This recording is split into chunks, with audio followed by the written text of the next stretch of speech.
स्वागत है एक बार फिर से आप सबका मेरे इस चैनल पर।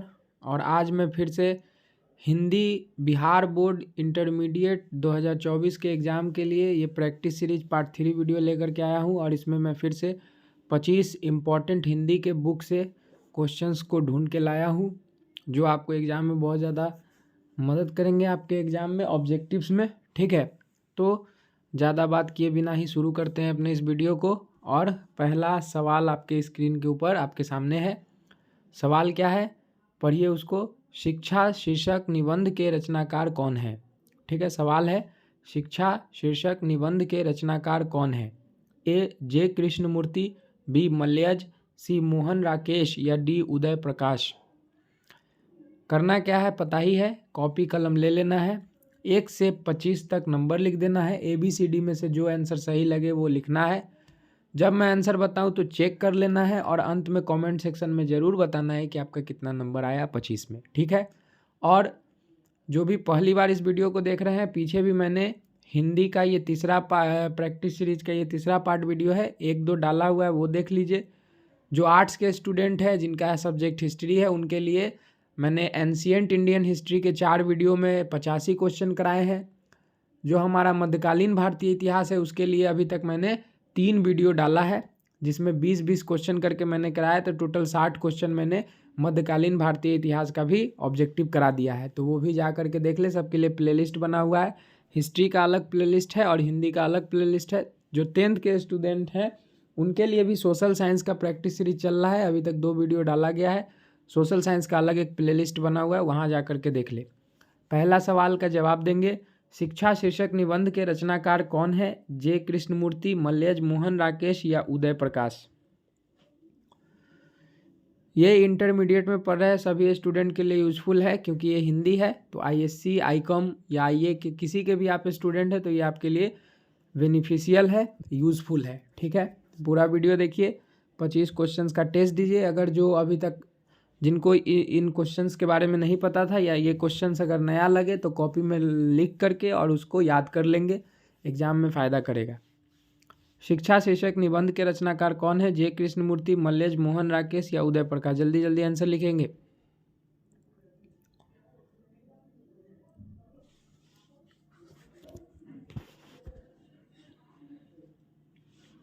सही जवाब क्या होगा?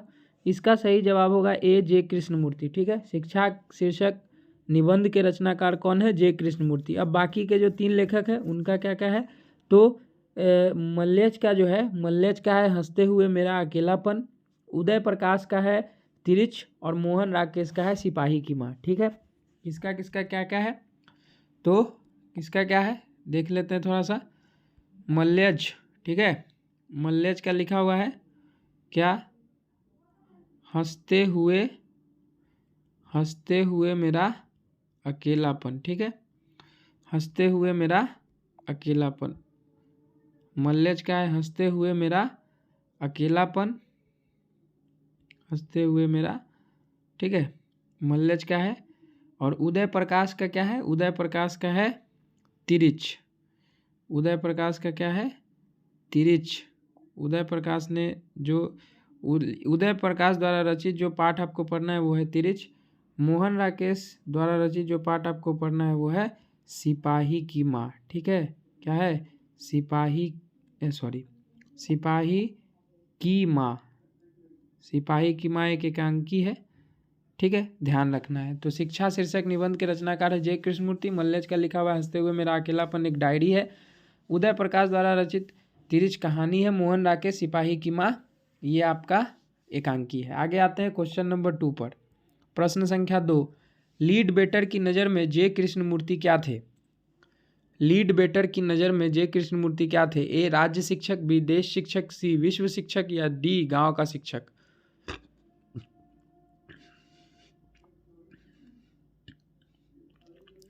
लीड बेटर की नज़र में जे कृष्णमूर्ति क्या थे? राज्य शिक्षक, देश शिक्षक, विश्व शिक्षक या डी गांव शिक्षक। जल्दी जल्दी आंसर लिखेंगे।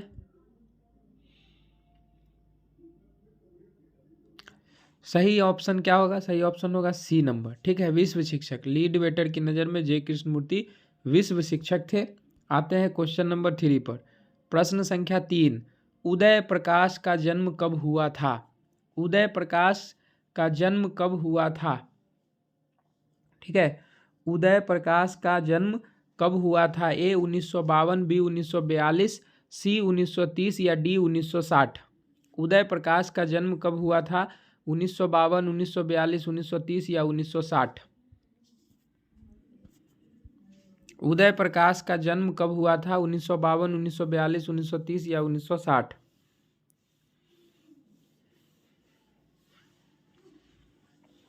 सही जवाब क्या होगा? सही जवाब क्या होगा? सही जवाब क्या होगा? इसका सही जवाब होगा ए 1952। तो उदय प्रकाश का जन्म जो है 1 जनवरी 1952 को हुआ था। ठीक है, याद रखना 1 जनवरी 1952 को हुआ था। कहाँ हुआ था? सीतापुर, अनूपपुर, मध्य प्रदेश में इनका जन्म स्थान है। सीतापुर, अनूपपुर, मध्य प्रदेश।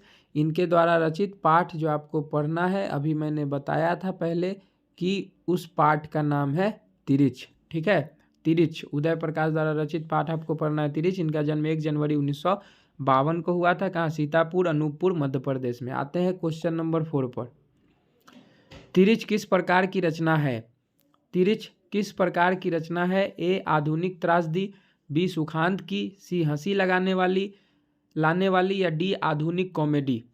तिरिच किस प्रकार की रचना है? आधुनिक त्रासदी, बी सुखांत की, सी हंसी लाने वाली या डी आधुनिक कॉमेडी?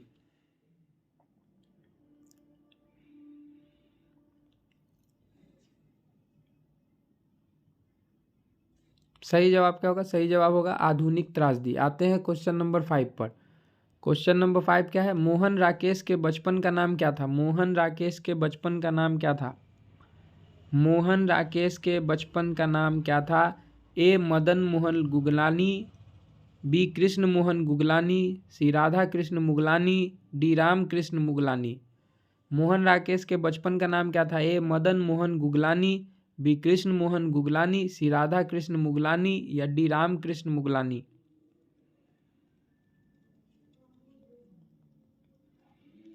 मोहन राकेश, ठीक है, मोहन राकेश के बचपन का नाम क्या था? मदन मोहन गुगलानी, कृष्ण मोहन गुगलानी, राधा कृष्ण मुगलानी, राम कृष्ण मुगलानी? मदन मोहन गुगलानी, कृष्ण मोहन गुगलानी, राम कृष्ण मुगलानी, राधा कृष्ण मुगलानी और राम कृष्ण मुगलानी? क्या था नाम बचपन के? सही जवाब होगा मदन मोहन गुगलानी। मोहन राकेश के बचपन का नाम था मदन मोहन गुगलानी। और इनके द्वारा रचित पाठ जो आपको पढ़ना है, मैंने अभी थोड़ी देर पहले पहला जो क्वेश्चन में बता रहा था उसी में बताया कि इनके द्वारा रचित पाठ जो आपको पढ़ना है वो है सिपाही की माँ। सिपाही की माँ, ठीक है, एकांकी है। सिपाही की माँ क्या है? एकांकी। एकांकी क्या होता है? नाटक का छोटा रूप, नाटक का लघु रूप एकांकी कहलाता है। ठीक है, मोहन राकेश के बचपन का नाम था मदन मोहन गुगलानी। इनके द्वारा रचित पाठ जो आपको पढ़ना है सिपाही की माँ पढ़ना है। और ये क्या है? एक एकांकी है। क्वेश्चन नंबर 6 पर आते हैं। क्वेश्चन नंबर 6, कवि रघुवीर सहाय के पिता का नाम क्या था? कवि रघुवीर सहाय के पिता का नाम क्या था? ए हरदेव सहाय, बी हरहर देव सहाय, सी हरे राम सहाय या डी राम प्यारे सहाय? कवि रघुवीर सहाय के पिता का नाम क्या था? ए हरदेव सहाय, बी हरहर देव सहाय, सी हरे राम सहाय या डी राम प्यारे सहाय? जल्दी जल्दी आंसर देंगे।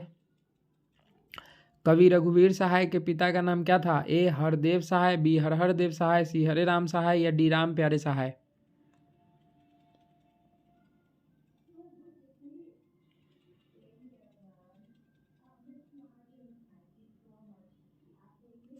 सही जवाब क्या होगा? सही जवाब होगा ए, सही जवाब क्या होगा इसका? सही जवाब होगा ए हरदेव सहाय। ठीक है, हरदेव सहाय कवि रघुवीर सहाय के पिता का नाम था। और वो क्या थे? एक शिक्षक थे। ठीक है, क्या थे? एक शिक्षक थे। ठीक है, रघुवीर सहाय के पिता का नाम था हरदेव सहाय और क्या थे? ये एक शिक्षक थे। आते हैं क्वेश्चन नंबर 7 पर। प्रकृति वर्णन से संबंधित कविता है। ए गांव का घर, बिहार जीत, सी ऊषा या डी साकेत?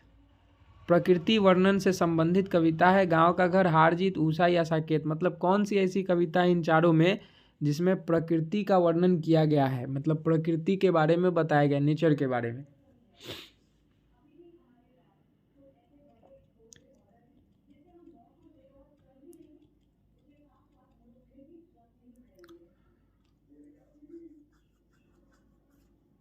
सही जवाब क्या होगा?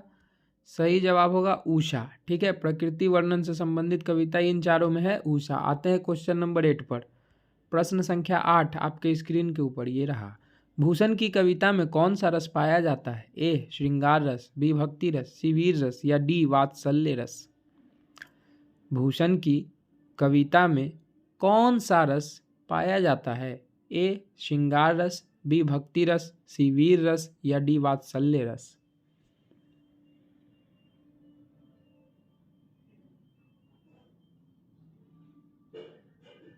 सही जवाब क्या होगा? जल्दी बताएं। सही जवाब क्या होगा? जल्दी बताएं। सही जवाब होगा वीर रस। ठीक है, भूषण की कविता में कौन सा रस पाया जाता है? तो भूषण की कविता में वीर रस पाया जाता है। क्वेश्चन नंबर 9 आपके स्क्रीन के ऊपर ये रहा। जहाँ भय हो वहाँ मेधा नहीं हो सकती, किस पठित पाठ की उक्ति है? ए अर्धनारीश्वर, बी ओ सदा निराशी, सिपाही की माँ या डी शिक्षा। मतलब ये लाइन कहाँ से लिया गया है, किस चैप्टर से लिया गया ये लाइन? जहाँ भय हो वहाँ मेधा नहीं हो सकती। मेधा कहने का मतलब होता है इंटेलिजेंसी। जहाँ डर होता है वहाँ इंटेलिजेंसी नहीं होता है। कहने का मतलब है कि जो डरता है वो कभी इंटेलिजेंट नहीं बन सकता है। इंटेलिजेंट वही बन सकता है जिसके अंदर में डर न हो। डर कहने का मतलब क्या है कि आपके अंदर जब सवाल आता है, कोई भी चीज़ जब आप सीखते हैं, कोई भी किसी भी चीज़ का जब आपको नॉलेज होता है तो अंदर में सवाल आता है कि ऐसा होता है तो क्यों होता है, कैसे होता है। तो उस सवाल को पूछने से जो डर गया, जो बदनामी से डर गया समाज में कि कोई हमको क्या बोलेगा। अगर आप कोई चीज़ देख रहे हैं जो आपको गलत लग रहा है तो ज़रूर उस पर सवाल करें। लोग डर जाता है कि क्या बोलेगा सब, ठीक है, या कुछ उल्टा सीधा बोल देगा। तो जो डर गया वो कभी इंटेलिजेंट नहीं बन सकता है, इस बात को ध्यान रखना है। सेब गिरा, न्यूटन ने सवाल किया, तब जा कर के ग्रेविटी की खोज की। ठीक है, तो डरना नहीं है। जिस वक्त सोचिए कि एक समय जब किसी ने फ़ोन बनाने का सपना देखा होगा तो उसका भी लोगों ने मजाक उड़ाया, पागल है क्या यार, यहाँ से वहाँ बैठे हुए आदमी को कैसे तुम जोड़ सकता है, कैसे बात करा सकता है। लेकिन इससे अगर वो डर जाता तो वो कभी फ़ोन बना नहीं पाता। तो यही चीज़ है, जहाँ भय हो वहाँ मेधा नहीं हो सकती। किस पठित पाठ की उक्ति है? जल्दी बताइए। तो जी हाँ, ये लिखा गया है, ये डी शिक्षा। शिक्षा पाठ से लिए जे कृष्णमूर्ति शिक्षा पाठ में कहते हैं। उन्होंने ये शिक्षा पाठ जो है काफ़ी ज़्यादा बेहतरीन एक मतलब कि निबंध है जो शिक्षा पर लिखी गई है। इसमें शिक्षा के वास्तविक उद्देश्य को बताया गया है और उसी में जे कृष्णमूर्ति कहते हैं कि जहाँ भय हो वहाँ मेधा नहीं हो सकती। उन्होंने बताया कि शिक्षा का जो मेन अर्थ है, जो मेन काम है, उसको हम लोग समझे बिना ही शिक्षा किए रहते हैं, बस शिक्षा का नाम का यूज करते हैं। असल में शिक्षा क्या है कभी कोई समझ ही नहीं पाता है। आते हैं क्वेश्चन नंबर 10 पर। प्रश्न संख्या 10। जे कृष्णमूर्ति का पूरा नाम क्या है? ए जद कृष्णमूर्ति, बी जिद्दू कृष्णमूर्ति, सी जिद कृष्णमूर्ति या डी सज्जद कृष्णमूर्ति। जल्दी जल्दी आंसर लिखेंगे। जे कृष्णमूर्ति का पूरा नाम क्या है? जद कृष्णमूर्ति, बी जिद्दू कृष्णमूर्ति, सी जिद कृष्णमूर्ति या डी सज्जद कृष्णमूर्ति। जे कृष्णमूर्ति का पूरा नाम क्या है? जद कृष्णमूर्ति, जिद्दू कृष्णमूर्ति, जिद्द कृष्णमूर्ति, सज्जद कृष्णमूर्ति।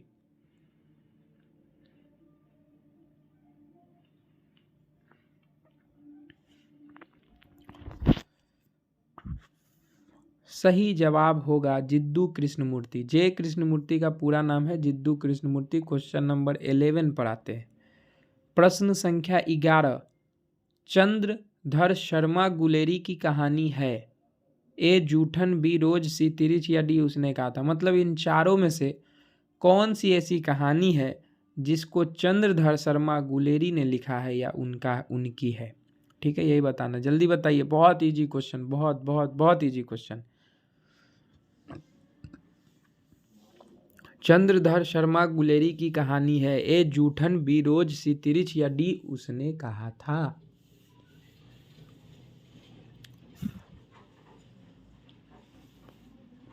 सही जवाब होगा डी उसने कहा था। ठीक है, उसने कहा था। ये पाठ चंद्रधर शर्मा गुलेरी की कहानी है जिन्होंने भी पिछला वीडियो देखा होगा उनको इस क्वेश्चन का जवाब बिल्कुल पहले से पता था, क्योंकि पिछले वीडियो में मैंने बताया था कि उसने कहा था कब छपी थी और किसके द्वारा लिखी गई थी।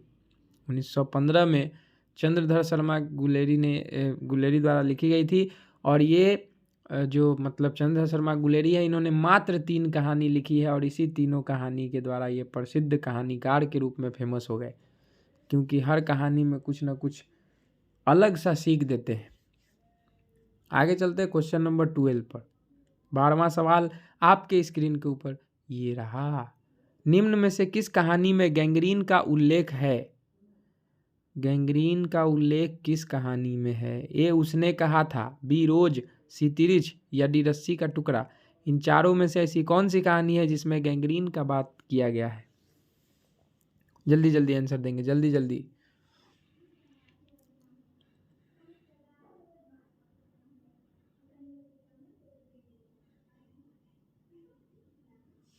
सही जवाब क्या होगा? सही जवाब होगा बी रोज।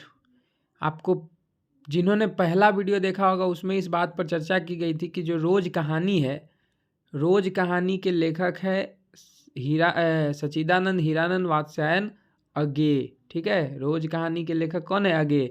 और ये जो रोज कहानी है इसका पहले नाम ही गैंग्रीन था, बाद में इसको रोज कर दिया गया। ठीक है, तो गैंग्रीन एक बीमारी है जिसका इलाज रोज कहानी में जो नायिका है मालती, उसके पति जो महेश्वर है वो उस डॉक्टर हैं और वो गैंग्रीन नाम की बीमारी का इलाज करते हैं। तो गैंग्रीन का उल्लेख रोज कहानी में किया गया है। क्वेश्चन नंबर 13 पर आते हैं। 13वां सवाल आपके स्क्रीन के ऊपर ये रहा। जयप्रकाश नारायण द्वारा रचित पाठ है? ए प्रगीत और समाज, बी बातचीत, सी संपूर्ण क्रांति या डी तिरिच। जयप्रकाश नारायण द्वारा रचित पाठ है प्रगीत और समाज, बातचीत, संपूर्ण क्रांति या तिरिच। सही जवाब क्या है?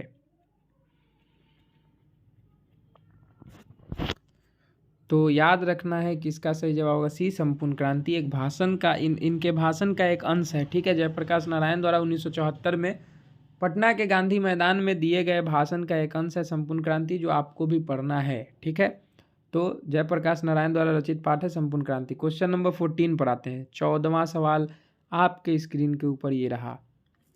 बाल कृष्ण भट्ट किस युग के रचनाकार हैं? ए भारतेंदु युग, बी प्रेमचंद युग, सी द्विवेदी युग या डी इनमें से कोई नहीं। इस सवाल का जवाब जल्दी जल्दी दीजिए, क्योंकि पिछले वीडियो में मैंने बात किया था इस पर। बाल कृष्ण भट्ट किस युग के रचनाकार हैं? भारतेंदु युग, प्रेमचंद युग, द्विवेदी युग या इनमें से कोई नहीं।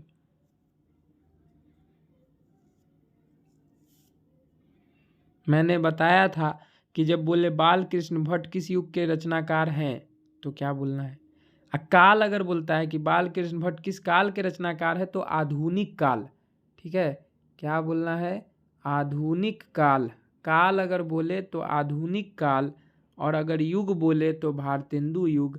इसीलिए ऑप्शन नंबर ए सही होगा। ठीक है, बाल कृष्ण भट्ट किस युग के रचनाकार है? भारतेंदु युग, काल आधुनिक। आगे चलते हैं क्वेश्चन नंबर 15 पर। बड़वय रामायण किनकी रचना है? ए नंददास, बी सूरदास, सी तुलसीदास, डी कबीरदास। बड़वय रामायण किनकी रचना है? ए नंददास, बी सूरदास, सी तुलसीदास, डी कबीरदास। जल्दी जल्दी आंसर देंगे। 15वां सवाल आपके स्क्रीन के ऊपर है, जल्दी से इसका जवाब दीजिए। ए बी सी डी में से कौन?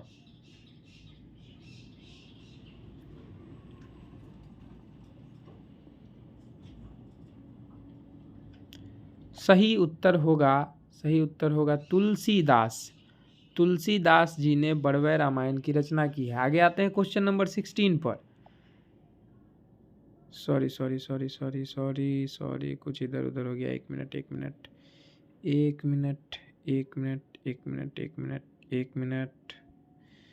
ओहो कुछ हाथ इधर उधर चल गया। चलिए कोई बात नहीं है। बस।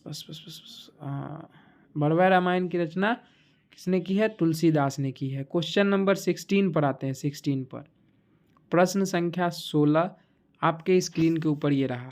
दलित साहित्य का सौंदर्य नामक आलोचना पुस्तक किसने लिखी है? दलित साहित्य का सौंदर्य इस नाम का एक आलोचना पुस्तक है, उसे किसने लिखी है? ए ओम प्रकाश वाल्मीकि, बी मलयज, सी दिनकर या डी नामवर सिंह। दलित साहित्य का सौंदर्य किसके द्वारा रचित है? ओम प्रकाश वाल्मीकि, मलयज, दिनकर या नामवर सिंह।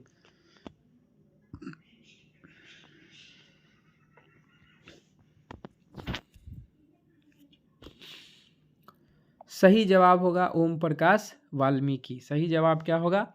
ओम प्रकाश वाल्मीकि। क्वेश्चन नंबर 17 पर आते हैं। 17वां सवाल आपके स्क्रीन के ऊपर ये रहा। किसकी विजय हुई, सेना की कि नागरिकों की? पंक्ति किस पाठ से ली गई है?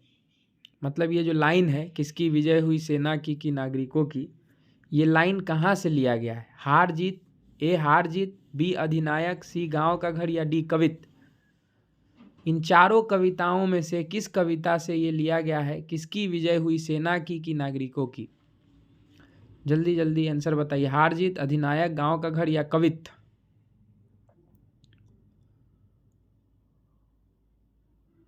सही जवाब क्या होगा? किसकी विजय हुई, सेना की कि नागरिकों की? किस पंक्ति किस पाठ से ली गई है? हार जीत, अधिनायक, गांव का घर या कवित।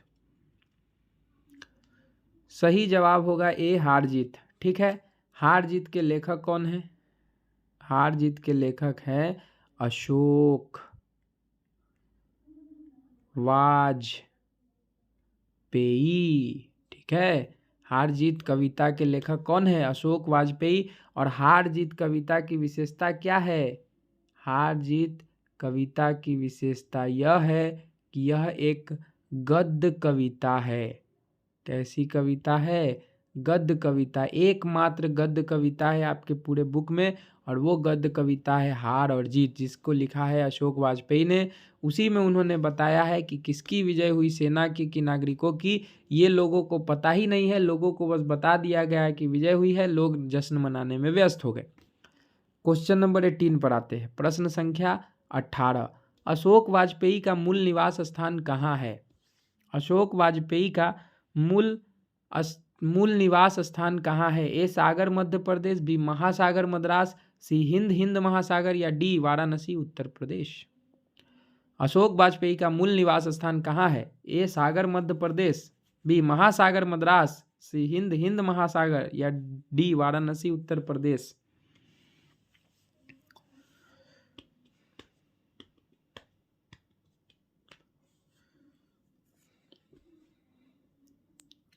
सही जवाब क्या होगा? सर इसका सही जवाब होगा सागर मध्य प्रदेश। अशोक वाजपेयी का मूल निवास स्थान सागर मध्य प्रदेश में है। और जन्म स्थल कहाँ है, मतलब इनका जन्म कहाँ हुआ था? जन्म स्थल, ठीक है, जन्म स्थल कहाँ है? तो दुर्ग। कहाँ है? दुर्ग। और दुर्ग कहाँ है? छत्तीसगढ़ में। कहाँ है? छत्तीसगढ़। ठीक है, दुर्ग छत्तीसगढ़। ठीक है, अशोक वाजपेयी का मूल निवास स्थान सागर मध्य प्रदेश है, जन्मस्थल दुर्ग छत्तीसगढ़ है। ठीक है, आते हैं क्वेश्चन नंबर 19 पर। प्रश्न संख्या 19 आपके स्क्रीन के ऊपर ये रहा। भक्तमाला, भक्तमाला नहीं है, भक्तमाल होगा। ठीक है, भक्तमाल किसकी रचना है? ए नाभादास, बी सूरदास, सी तुलसीदास या डी कबीरदास। भक्तमाल किसकी रचना है? ए नाभादास, बी सूरदास, सी तुलसीदास या डी कबीरदास। भक्तमाल किसकी रचना है? नाभादास, सूरदास, तुलसीदास या कबीरदास। भक्तमाल किसकी रचना है? ए नाभादास, बी सूरदास, सी तुलसीदास या डी कबीरदास। सही जवाब होगा ए नाभादास। ठीक है, नाभादास द्वारा रचित है भक्तमाल। ठीक है, आते हैं क्वेश्चन नंबर 20 पर। 20वां सवाल आपके स्क्रीन के ऊपर ये रहा। हिंदी कहानी के विकास में मील का पत्थर कौन सी कहानी मानी जाती है? ए उसने कहा था, बी पंच परमेश्वर, सी पुरस्कार या डी मंगर। हिंदी कहानी के विकास में मील का पत्थर कौन सी कहानी मानी जाती है? ए उसने कहा था, बी पंच परमेश्वर, सी पुरस्कार या डी मंगर।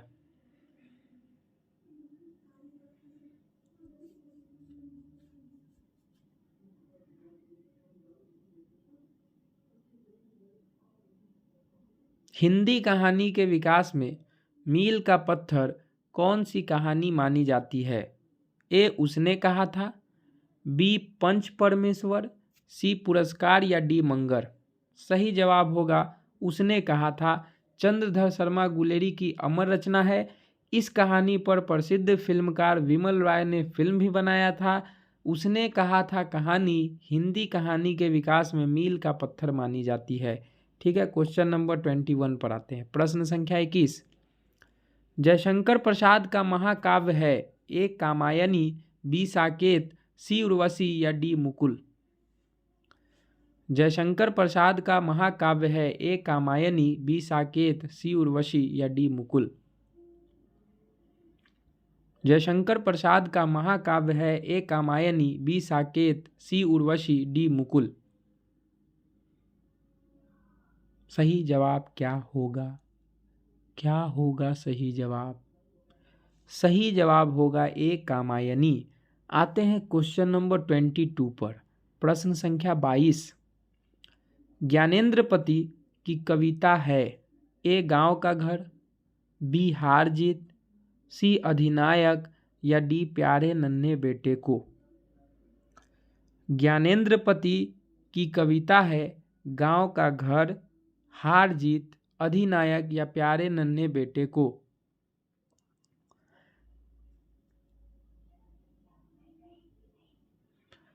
ज्ञानेंद्रपति की कविता है गांव का घर, बी हार जीत, सी अधिनायक या डी प्यारे नन्हे बेटे को। सही जवाब होगा ए गांव का घर। आते हैं क्वेश्चन नंबर 23 पर। नाभादास का काव्य रचना क्षेत्र था, मतलब नाभादास का काव्य रचना क्षेत्र कहाँ था? ए हरिद्वार, बी काशी, सी वृंदावन या डी मथुरा। नाभादास का काव्य रचना क्षेत्र था? ए हरिद्वार, बी काशी, सी वृंदावन या डी मथुरा। नाभादास का काव्य रचना क्षेत्र था हरिद्वार, काशी, वृंदावन या डी मथुरा।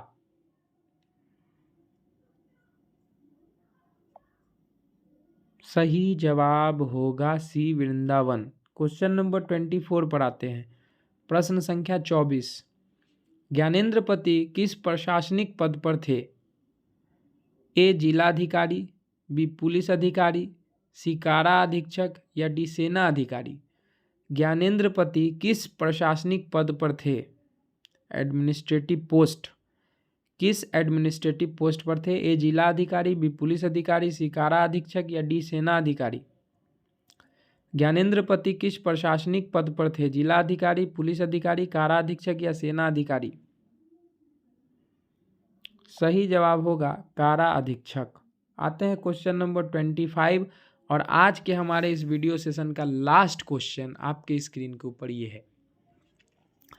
तेरी कुरमाई हो गई का किस कहानी से संबंध है? ए रोज, बी उसने कहा था, सी तिरिच या डी जूठन। पिछला वीडियो देखकर जो आ रहे हैं उनको बिल्कुल पता होगा, जो लोग पढ़ के आ रहे हैं उनको भी पता होगा, ठीक है। जिनको नहीं पता है उनको अभी पता चल जाएगा। तेरी कुरमाई हो गई का किस कहानी से संबंध है? ए रोज, बी उसने कहा था, सी तिरिच या डी जूठन। सही जवाब होगा बी उसने कहा था। उसने कहा था कहानी में एक लड़का एक लड़की को टांगे के नीचे आने से बचाता है। उस लड़का का नाम लहना सिंह था और वो लड़का उस लड़की से ये पूछते हुए छेड़ता है कि तेरी कुरमाई हो गई। लड़की धत कह के भाग जाती है। लगभग 1 महीने तक यही सिलसिला चलता है। उन दोनों की किसी न किसी बहाने मुलाकात हो जाती है। लड़का पूछता है तेरी कुरमाई हो गई, लड़की धत कह के भाग जाती है।